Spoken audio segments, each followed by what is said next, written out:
నమస్తే, నా పేరు చందు. నేను SSW మీడియా తరపు నుండి ఈరోజు మనం ఇంటర్వ్యూ చేస్తున్న ముఖ్య అతిథి జనసేన పార్టీ రాష్ట్ర అధికార ప్రతినిధి ఆడ బెబ్బులి ప్రకాశం ముద్దుబిడ్డ పవన్ కళ్యాణ్ గారిని ఎవరైనా ఒక మాట అంటే తన మాటల తోటాలతోనే ప్రత్యర్థి గుండెల్లో రైళ్లు పరిగెత్తించే ధీర వనిత రాయపాటి అరుణ గారితోటి.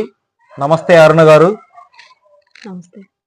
మేము స్టూడెంట్స్ తరపు నుంచి కొన్ని సమస్యల్ని, ఈ గవర్నమెంట్లో స్టూడెంట్స్ ఎదుర్కొన్నటువంటి సమస్యల్ని మీ యొక్క గవర్నమెంట్లో ఏ విధంగా చేస్తారని స్టూడెంట్స్ తరపున ఒక ప్రతినిధిగా వచ్చి మిమ్మల్ని అడగడం జరుగుతుంది. నమస్తే అండి. రాష్ట్రం ఇవాళ ఈ ప్రభుత్వం ఎంత తీవ్రమైన వ్యతిరేకతని వైసీపీ ప్రభుత్వం ఈ టైంలో ఎలక్షన్ టైంలో అన్ని సామాజిక వర్గాల నుంచి రాష్ట్రంలో ఉన్నటువంటి నలుమూలల నుంచి తీవ్రమైన వ్యతిరేకతను ఎదుర్కొంటూ ఇవాళ ఓటమికి చాలా దగ్గరలో ఉంది వైసీపీ ప్రభుత్వం. దీనికి అంతటికి కారణం ప్రధానంగా చెప్పుకోవాల్సిన అంశాల్లో మొట్టమొదటిది నిరుద్యోగ సమస్య, అలాగే రెండవది ఫీజు రీఎంబర్స్మెంట్, మూడవది విద్యా విధానంలో మార్పులు తీసుకొస్తానని చెప్పేసి ఆ మార్పులు ప్రజలకి చెడు చేసే విధంగా తీసుకెళ్లిన విధానం. ఈ అన్ని అంశాలు కూడా ఇవాళ తీవ్రంగా ఈ ప్రభుత్వం ఎదుర్కొంటున్న వ్యతిరేకతలు. అందులో భాగంగానే ప్రతి గవర్నమెంట్ సెక్టార్లో ఖాళీలు ఉన్నప్పటికీ కూడా ఈ ప్రభుత్వం ఏం హామీ ఇచ్చిందంటే, గతంలో జగన్మోహన్ రెడ్డి గారు ఎలక్షన్ క్యాంపెయిన్ తిరిగేటప్పుడు ప్రతిపక్షంలో ఉన్నప్పుడు అన్ని ఖాళీలను వెంటనే భర్తీ చేస్తాము, అన్ని శాఖల్లో ఉన్నటువంటి అన్ని ఖాళీలను వెంటనే భర్తీ చేస్తాము, అట్లాగే ప్రతి సంవత్సరం 1,00,000 ఉద్యోగాలతో జాబ్ క్యాలెండర్ రిలీజ్ చేస్తాము, పైగా యువతకి ఉపాధి కల్పన దిశగా రాష్ట్రంలో పరిశ్రమలు నెలకొల్పే విధంగా ముందుకెళ్తామని చెప్పేసి హామీ ఇచ్చాడు జగన్మోహన్ రెడ్డి గారు గతంలో యువతకి. ఆ మాట నమ్మేసి నిరుద్యోగులు, ఉద్యోగులు, విద్యార్థులు అందరూ కూడా ఈ జగన్మోహన్ రెడ్డిని ముఖ్యమంత్రిగా ఎన్నుకున్నారు. ఇవాళ ఇచ్చిన హామీలను నెరవేర్చడంలో పూర్తిగా వైఫల్యం చెందింది జగన్ గవర్నమెంట్ ఈ విషయాల్లో. అందుకనే రాబోయే రోజుల్లో డెఫినెట్ గా మా ప్రభుత్వం ఏదైతే ఉందో ఎన్డీఏ కూటమి తరపున అధికారంలోకి వస్తున్నటువంటి జనసేన, టీడీపీ, బీజేపీ పార్టీల యొక్క ఉమ్మడి ముఖ్యమంత్రిగా ఉన్నటువంటి వ్యక్తులు ఎవరైనా పార్టీలు అధికారంలో ఉన్నందువల్ల ఖచ్చితంగా మేము ఈ సమస్యల్ని ప్రధానంగా తీసుకొని యువతకి ఉపాధి కల్పన దిశగా రాష్ట్రాన్ని ముందుకు తీసుకెళ్దామని చెప్పేసి తెలియజేసుకుంటున్నాం. మేడం, మా స్టూడెంట్స్కి కొన్ని ప్రాబ్లమ్స్ ఉన్నాయి. వాటిని మీ యొక్క ప్రభుత్వం ఒకవేళ అధికారంలోకి వస్తే ఏ విధంగా సాల్వ్ చేస్తారని చెప్పి మేము కొన్ని అడగాలనుకుంటున్నాం స్టూడెంట్స్ తరపు నుండి.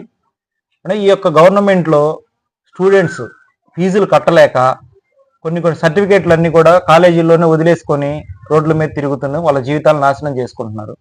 ఒకవేళ మీ గవర్నమెంట్ వస్తే వారికి ఏ విధంగా మీరు న్యాయం చేయగలుగుతారు చెప్తారా మేడం?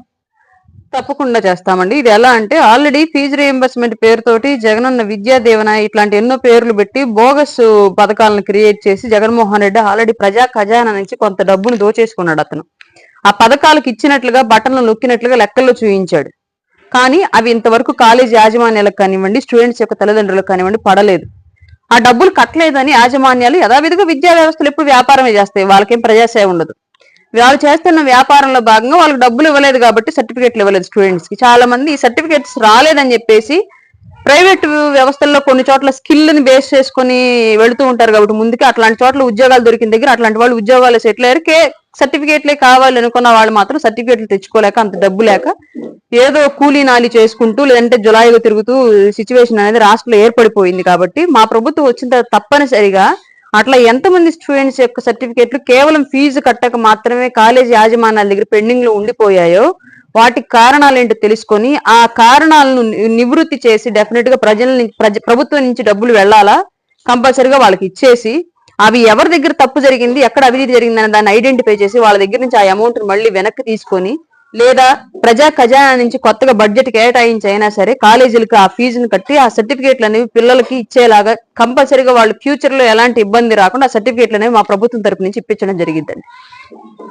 మేడం, అలాగే ఈ గవర్నమెంట్ లో ప్రతి సంవత్సరం జాబ్ క్యాలెండర్ ఇస్తామని చెప్పి ఒక హామీ చేశారు, కానీ దాన్ని వాళ్ళు మర్చిపోయారు. ఆ హామీని నెక్స్ట్ వచ్చే గవర్నమెంట్ లో ఏ విధంగా ఫుల్ఫిల్ చేయగలరు? ఇక్కడ 1,00,000 ఉద్యోగాలు అనేవి క్లియర్ గా ఏ స్టూడెంట్ కూడా మాకు ప్రభుత్వ ఉద్యోగమే కావాలని ఎక్కడ అడగరు. చదువుకునే వాళ్ళు కూడా చదువుకునే అందరికీ ప్రభుత్వ ఉద్యోగాలు వస్తాయని చెప్పి చదువుకోరు. ప్రైవేటు వ్యవస్థలో ప్రైవేట్ రంగాన్ని అభివృద్ధి చేసి పారిశ్రామిక రంగాన్ని అభివృద్ధి చేసి ఉద్యోగాల కల్పన అనేది డెఫినెట్ గా ఏ ప్రభుత్వమైనా ముందస్తుగా రాష్ట్రాలు చేపట్టాల్సిన చర్యలు.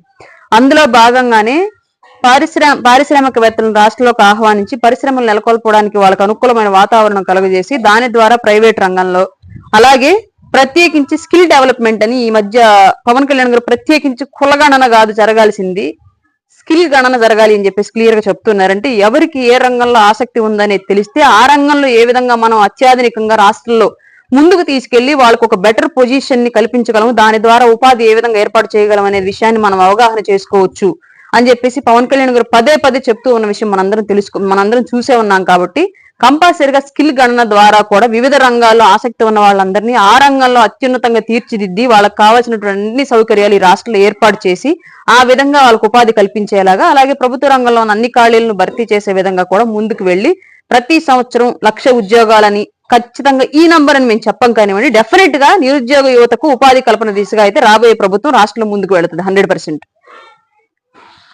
అలాగే మేడం, నాడు నేడు ప్రోగ్రాం ద్వారా ఈ యొక్క గవర్నమెంట్ లో స్కూల్స్ చాలా డెవలప్ చేసావని చెప్పి చాలా గొప్పగా చెప్పుకుంటుంది ఈ ప్రభుత్వం.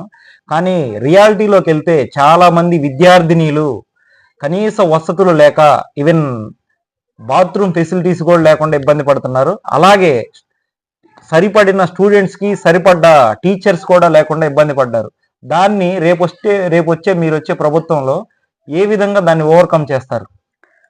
ఇది 100% నాడు నేడు అని ఒక అవినీతి స్కామ్ కు తెరదీసింది వైసీపీ ప్రభుత్వం. నాడు నేడని గోడలకు రంగులు వేసి అదే డెవలప్మెంట్ కు చూయించుకొని డబ్బులన్నీ కాంట్రాక్టర్లు వాళ్ళ నాయకులు తిన్నారు.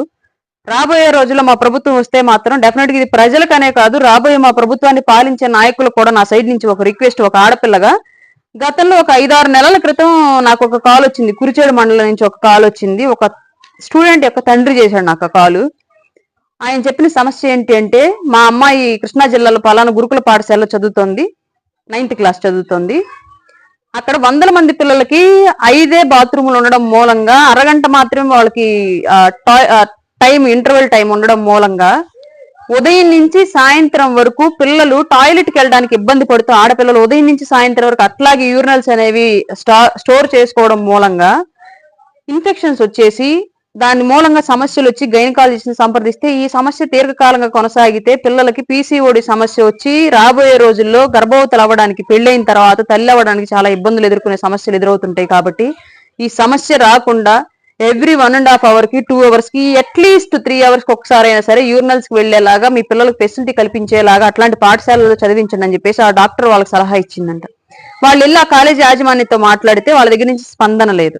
అందుకని వాళ్ళు నాకు ఫోన్ చేశారు. 6 నెలల క్రితం ఇది కురిచేడు నుంచి జరిగింది. నేను అప్పుడు వేరే ఏదో ఎమర్జెన్సీ సిచ్యువేషన్ స్టేట్ లో మన జగన్మోహన్ రెడ్డి గారు తెలుసు, చిన్న గీత కనిపించుకుని చేయాలంటే పెద్ద గీత, ఆ గీత కనిపించుకుని చేయాలి ఇంకో పెద్ద గీత అని, ఒక సమస్య మర్చిపోవడం ఇంకో సమస్య, ఆ సమస్య మర్చిపోవడం ఇంకో సమస్య సృష్టిస్తున్న క్రమంలో ఈ విషయం నేను మర్చిపోయాను. రీసెంట్ గా సంతనూతలపాడు నియోజకవర్గంలో కూటమి అభ్యర్థి అయినటువంటి బిఎన్ విజయ్ కుమార్ గారికి మద్దతుగా నేను ప్రచారానికి తిరుగుతున్న క్రమంలో ఒక కాలేజ్ స్టూడెంట్ సేమ్ సమస్యను తీసుకొచ్చి చెప్పింది నా ముందు. ఆయన జెంట్ అయి ఉండడం మూలంగా విజయ్ కుమార్ గారు ఆయనకి చెప్పడానికి మొహమాట పడుతూ ఆ అమ్మాయి నా చేతులు పట్టుకొని నాకు వచ్చి చెప్పింది. తను ఒక డిగ్రీ స్టూడెంట్, తను కూడా గవర్నమెంట్ కాలేజీలో చదువుతోంది.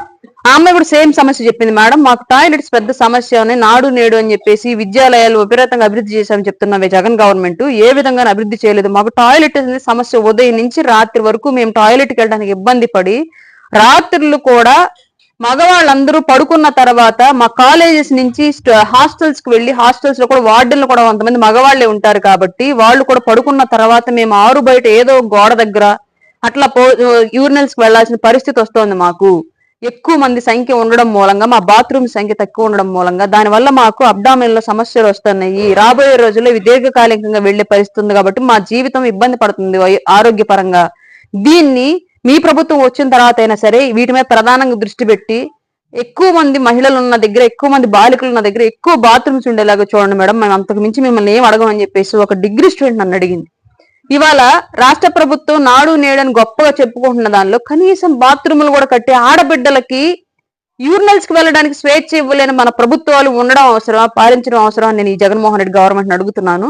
రాబోయే రోజుల్లో ఎన్డీఏ కూటమికి సంబంధించిన నాయకులు కూడా ఒక రిక్వెస్ట్, దయచేసి ప్రభుత్వాలకు సంబంధించి ప్రభుత్వాలు నడుపుతున్నటువంటి గురుకుల పాఠశాలలు, ఎస్సీ ఎస్టీ బీసీ హాస్టల్స్, అనాథ శరణాలయాలు, బదురుల పాఠశాలలు, ఇలా ప్రభుత్వం తరపున నడుపుతున్న ప్రతి పాఠశాలకి అటాచ్డ్ గా దయచేసి బాత్రూమ్స్ ఫెసిలిటీ అనేది ఎక్కువ స్థాయిలో పెంచండి. ఇది ఆ బిడ్డల జీవితాంతం ఇబ్బంది పడాల్సిన సమస్య, ఇబ్బంది పడుతున్న సమస్య కాబట్టి ఓపెన్ అయ్యి తట్టుకోలేక చెప్పుకుంటున్నారు ఆ ఆడబిడ్డలు. ఇవాళ ఆ సమస్యను మనం తీర్చగలిగితే వాళ్ళకి జీవితాంతం ఆరోగ్యాన్ని మనం ఇచ్చినట్టు. కాబట్టి ప్రజలకి మీరు తప్పనిసరిగా ఈ మేలు చేయాలని చెప్పేసి నేను ఎన్డీఏ కూటమి నాయకుల్ని రిక్వెస్ట్ చేస్తున్నాను. మేడం, అలాగే ఈ యొక్క ప్రభుత్వం కేంద్రం అమలు చేసే ప్రతి పథకానికి వాళ్ళు పేర్లు మార్చుకొని యాజ్ ఇట్ ఈజ్ గా ఇక్కడ అమలు చేస్తున్నారు. రేపు మీరు వచ్చే ఎన్డీఏ ప్రభుత్వంలో ఇదే విధానాన్ని అమలు చేస్తారా, లేదా మీరు ఏదన్నా కొత్త పాలసీ ఏమన్నా ప్రయత్నిస్తారా?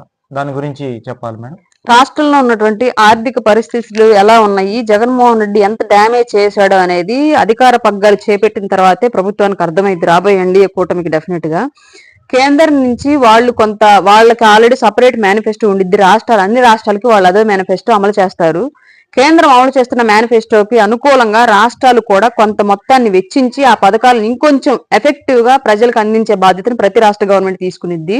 కానీ ఇప్పుడు జరుగుతున్నటువంటి ఈ వైసీపీ గవర్నమెంట్ అట్లా ఏమి చేయకుండా కేవలం కేంద్రం ఇచ్చిన పథకానికి పేరు మార్చి, రంగు మార్చి, జగన్ పేరు చేర్చి ప్రజలకు ఇచ్చింది తప్ప పెద్దగా ఒరిగింది ఏమీ లేదు ఈ గవర్నమెంట్ ఉండడం వల్ల. రాబోయే ఎన్డీఏ కూటమిలో డెఫినెట్ గా పేర్లు మార్పులు చేర్పులు జరుగుతాయా లేదని నేను చెప్పలేను కానివ్వండి, పథకాల్లో మాత్రం మన ఆర్థిక పరిస్థితులు ఆ పథకం యొక్క ఇంపార్టెన్స్ బట్టి డెఫినెట్ గా పథకం యొక్క లబ్ధి స్థాయిని అనేది రాష్ట్రంలో పెంచడం అయితే డెఫినెట్ గా జరిగిద్దండి. మేడం, అలాగే చాలా మంది స్టూడెంట్స్ 15 సంవత్సరాలకి 16 సంవత్సరాలకి అలా ఎర్లీ ఏజ్ లోనే మత్తు పదార్థాలకి మరీ ముఖ్యంగా గంజాయికి బానిసలైపోతున్నారు. దాని గురించి రేపు వచ్చే గవర్నమెంట్ లో ఎటువంటి ప్రిజర్వ్ మెజర్మెంట్స్ తీసుకోగలుగుతున్నారు మేడం మీరు? జనరల్ గా ఆంధ్రప్రదేశ్ లోనే కాదు, మొత్తం ఓవరాల్ ఇండియా వైడ్ గా కూడా మైనారిటీ తీరిన వాళ్ళకే మద్యం అమ్ముతాం అని చెప్పేసి గవర్నమెంట్ రూల్ ఉంది. ప్రైవేట్ బారు వాళ్ళు కూడా ఆ రూల్ కి, ఆ కండిషన్స్ కి సంతకాలు పెట్టి దాని ప్రకారమే వాళ్ళ అమ్మకాలు జరుపుకోవాలి. కానీ మన దౌర్భాగ్యం ఏంటి అంటే ఇండియాలో ఎస్పెషల్లీ ఆంధ్రప్రదేశ్ లో కూడా 15 ఏళ్లు కూడా నిండకుండానే యువత మత్తుకు బానిసలు అవుతున్నారు. అంటే వీళ్ళకి అమ్ముతుంది ఎవరు? బార్ షాపుల దగ్గర అమ్మరో సపోజ్, కానీ ఎవడో ఒకడు అక్కడ బార్ షాపుల దగ్గర నుంచి ప్రభుత్వం యొక్క అండదండలు ఉన్న వ్యక్తి ఎవరో తీసుకొచ్చి అక్కడి నుంచి మైనర్లని మద్యం మత్తులో దించడానికి, గంజాయికి బానిసలు చేయడానికి, వ్యాపార దృక్పథంతో వీళ్ళ జీవితాలని, వీళ్ళ కుటుంబాలని నాశనం చేయడానికి ఎవడో అధికారులు, పోలీస్ యంత్రాంగము, అధికారంలో ఉన్నటువంటి పార్టీ యొక్క నాయకుల యొక్క అండదండలతోటి అమ్ముతున్నారు. వాళ్ళని కట్టడి చేయగలిగితే ఈ బిలో మైనారిటీ ఏజ్ లో ఉన్న వాళ్ళు మత్తుకు బానిసలు అవ్వకుండా కాపాడడం సాధ్యం. పోలీస్ యంత్రాంగాన్ని అప్రమత్తం చేసి, ఆ శాఖకు సంబంధించినటువంటి అధికారులను అప్రమత్తం చేసి డెఫినెట్ గా రాబోయే మా ఎన్డీఏ కూటమి యొక్క ఆధ్వర్యంలో మైనర్ బాలరు మత్తుకు బానిస అవడం అనే విషయాన్ని కంపల్సరీగా కట్టడి చేయడానికి అయితే మా ప్రభుత్వం చర్యలు తీసుకుంటుంది. ప్రత్యేకించి గంజాయిని రాష్ట్రం నుంచి తోలివేయడానికి ప్రధాన ఎజెండాగా తీసుకున్నాం మేము. దాని మీద 100% పనిచేస్తాం. మేడం, ఇది ఇప్పుడు ప్రజెంట్ ఏపీలో ఎలక్షన్ హీట్ అనేది జరుగుతూ ఉంది. ఈ ఎలక్షన్ హీట్ గురించి మీరు యువతకి ఎటువంటి సందేశాన్ని ఇవ్వాలనుకుంటున్నారు? యువత ప్రత్యేకించి ఇన్నాళ్ళుగా రాష్ట్ర రాజకీయాల్లో మగ్గిపోయి ఏదో ఒక పార్టీకో, ఒక నాయకుడికో బానిసగా మారిపోయినటువంటి పెద్దల యొక్క కనుసన్నల్లో నడవడం మానేసి, భవిష్యత్తు మీది, రాష్ట్రం మొయ్యాల్సింది మీరు, రాష్ట్ర నిర్మాణంలో భాగస్వామ్యం మీరు కాబట్టి నాయకుడిని నమ్మకండి, నాయకత్వ లక్షణాలని, భావజాలాన్ని నమ్మండి. అప్పుడే మీరు ఏ పార్టీకి ఓటేయాలన్న ఒక స్థిరమైన అభిప్రాయం మీకు కనిపించింది. అంటే మీ సమస్యకు సొల్యూషన్ ఏంటి అనేది ఎత్తుక్కోండి తప్ప నాయకుడు ఎవరు అనేది మాత్రం వెతుక్కోకండి. మీ సమస్యకు సొల్యూషన్ తెలిస్తే ఆ సొల్యూషన్ ఉన్న నాయకత్వం ఎవరో మీకు ఆటోమేటిక్ అర్థమైపోద్ది. ఇవాళ మీ సమస్య ఏంటి? నిరుద్యోగ సమస్య, చదువుకోవడానికి ఆర్థిక పరమైన సమస్యలు, ఉద్యోగం వస్తే టయానికి జీతాలు రాని సమస్యలు, అట్లాగే పెద్ద ఎత్తున మద్యానికి, గంజాయికి బానిసలు అవుతున్నారు మీ చుట్టుపక్కల, క్రైమ్ పెరిగిపోతుంది, ఆడబిడ్డలు అయితే రక్షణ కరువైపోతుంది. వీటన్నింటికి సొల్యూషన్ ఏ నాయకత్వం దగ్గర ఉంది అనేది మాత్రమే వెతుక్కోండి. ఆటోమేటిక్ గా మీకు ఇవాళ ఓటు ఎవరికి వేయాలనేది ఒక విజన్ మీకు ఏర్పడుతుంది. డబ్బుకి ఓటు అమ్ముకోవద్దు, అంతకు మించి ఇంకేమీ చెప్పలేదు. ఎందుకంటే ఒక తరం నాశనం అయిపోయింది, మన తల్లిదండ్రుల తరం, మన తాతల తరం నాశనం అయిపోయింది. డబ్బుకు ఓటేసే ఇలా మనకి ఈ సిచ్యువేషన్ ఇలా క్రియేట్ అయింది స్టేట్ లో. కొన్ని కులాలు, కొన్ని కుటుంబాలు మాత్రమే బాగుపడ్డాయి, అందరూ నాశనం అయ్యారు ఈ ధన రాజకీయాల్లో. మనం కూడా ఆధారిని ఎంచుకుంటే మన తరం మన తర్వాత తరం కూడా మనమే నాశనం చేసిన వాళ్ళు అవుతాం. కాబట్టి డబ్బుని అవాయిడ్ చేయండి రాజకీయాల్లో. మీకు నిజంగా అభిమానం ఉంటే మీరు ఎవరికి అభిమానం ఉంటే వాళ్ళకి ఓటేయండి, కానీ డబ్బు తీసుకోకండి. డబ్బు తీసుకుంటే ప్రశ్నించే హక్కును కోల్పోతారు. మీకు ఇష్టమైన నాయకుడు గెలిచినా సరే మీరు అడగలేరు, ఎందుకంటే అతని దగ్గర డబ్బు తీసుకున్నారు కాబట్టి ఆ మొహం మీకు అడ్డం వచ్చింది. మీ సమస్య గురించి పరిష్కారం కోసం వెళ్ళినప్పుడు డబ్బును రాజకీయాల నుంచి అవాయిడ్ చేయండి. ఓటుని దయచేసి మీ నోటుకి మాత్రం అమ్ముకోవద్దు. అలాగే ఇప్పుడు ఉన్న ఈ వైసీపీ గవర్నమెంట్ మీకు ఏం చేసింది అన్నదాన్ని ఒకసారి బేరీజ్ వేసుకోండి. రాబోయే ఎన్డీఏ కూటమి మీకు ఏ విధంగా హామీ ఇస్తుందో ఒకసారి ఆలోచించుకోండి. హామీలు ఇవ్వడం మాత్రమే కాదు, ఆచరణ దిశగా ఎలాంటి ఆలోచనలు చేస్తుందో కూడా ఆలోచించుకొని దయచేసి ఎన్డీఏ కూటమికి ఓటేసి రాబోయే రోజులు ఉద్యోగాలు తెచ్చుకోండి. గంజాయికి మద్యానికి దూరంగా బ్రతకండి, నిరుద్యోగానికి దూరంగా బ్రతకండి. ఇంతకు మించి నేను యువతకి ఇంతకు మించి ఇంకేమీ చెప్పలేను. దేశ భవిష్యత్తు మీ మీదే ఆధారపడింది కాబట్టి మీ భవిష్యత్తు నిర్మించుకోవాల్సిన బాధ్యత కూడా మీదే. మీ భవిష్యత్తు నిర్మించే నాయకులు ఎంచుకోవాల్సిన బాధ్యత కూడా మీదే. కేవలం ఒక 1000 రూపాయలు 2000 నోటు మీ భవిష్యత్తు నిర్మించింది అంటే అంతకన్నా దౌర్భాగ్యమైన పరిస్థితి ఇంకొకటి లేదు భారత రాజ్యాంగంలో. మీరు చదువుకున్నా వేస్ట్. ఇంకెంత పెద్ద ఖర్చు పెట్టి మీ తల్లిదండ్రులని నానా హింసలు పెట్టి మీ 1000 రూపాయలు లక్షల రూపాయలు తగలేసి మీ చదువులు కూడా అనవసరం, మీ ఓటును కనుక నోటుకు అమ్ముకోవాల్సి వస్తే. కాబట్టి మీ ఓటు ఈసారి మీ భవిష్యత్తు కోసం గుర్తుపెట్టుకోండి. మేడం, కొన్ని చాలా పెద్ద పెద్ద కార్పొరేట్ కాలేజీలు పిల్లల మీద ఫీజు వసూలు భారం చేసి వాళ్ళు చివరికి ఆత్మహత్యలు కూడా చేసుకునే విధంగా తయారు చేస్తున్నాయి. దీనికి మీరు ఏమన్నా మీ గత ప్రభుత్వం ఎన్డీఏ ప్రభుత్వంలో వచ్చే నెక్స్ట్ ఎన్డీఏ ప్రభుత్వంలో మీరు ఏమన్నా ఎడ్యుకేషన్ గురించి ఏదైనా కొత్త పాలసీ ఏమన్నా పెట్టగలరా? డెఫినెట్ గా అండి. పాలసీలు తీసుకురావడం కాదు, వాటిని 100% అమలు చేయగలగాలి. రాజకీయ ఒత్తిళ్లకు తలగ్గకుండా గతంలో కూడా కొన్ని రూల్స్ అయితే ఉన్నాయి. ప్రైవేటు యాజమాన్యాల మీద ఫీజుకు సంబంధించి నియంత్రణ, అది స్కూల్స్ అయినా కాలేజెస్ అయినా యూనివర్సిటీలైనా ఫీజు నియంత్రణ అనేది డెఫినెట్ గా ఉండాలి అని చెప్పేసి ఆల్రెడీ ఒక రూల్ ఉంది. కానీ ఇక్కడ ఏం జరుగుతుంది అంటే రూల్స్ ని పాటించడంలో రాజకీయం పనిచేస్తుంది. అవతల స్కూల్ యాజమాన్యం వాళ్ళు గనక రాజకీయ నాయకుడు యొక్క కులస్తులో లేదంటే ఫండింగ్ ఇచ్చే వాళ్ళు కనుక అయితే రూల్ పోయి కాలంలో కలిసిపోద్ది, యథావిధిగా ప్రజల జీవితాలు గంగలో కలిసిపోతుంటాయి. కానీ పాలసీని తీసుకురావడం కాదు, పాలసీని అమలు చేయగలిగే నాయకత్వం కావాలి. డెఫినెట్ గా నేను కళ్యాణ్ గారి యొక్క నాయకత్వంలో ఈ పాలసీ అనేది తీసుకురావడం కాదు, అమలు చేయడం జరిగిద్దని బలంగా నమ్ముతున్నాను. దానికోసం నేను కూడా కృషి చేస్తాను 100%. రాబోయే రోజుల్లో అత్యధికంగా ఫీజులు వసూలు చేస్తూ ప్రజల్ని పీడిస్తున్నటువంటి కాలేజీ యాజమాన్యాల మీద, స్కూల్ యాజమాన్యాల మీద డెఫినెట్ గా నిఘా ఏర్పాటు చేసి వాటిని కంట్రోల్ చేసే దిశగా అయితే యంత్రాంగం నడుస్తుందని నేను భావిస్తున్నాను.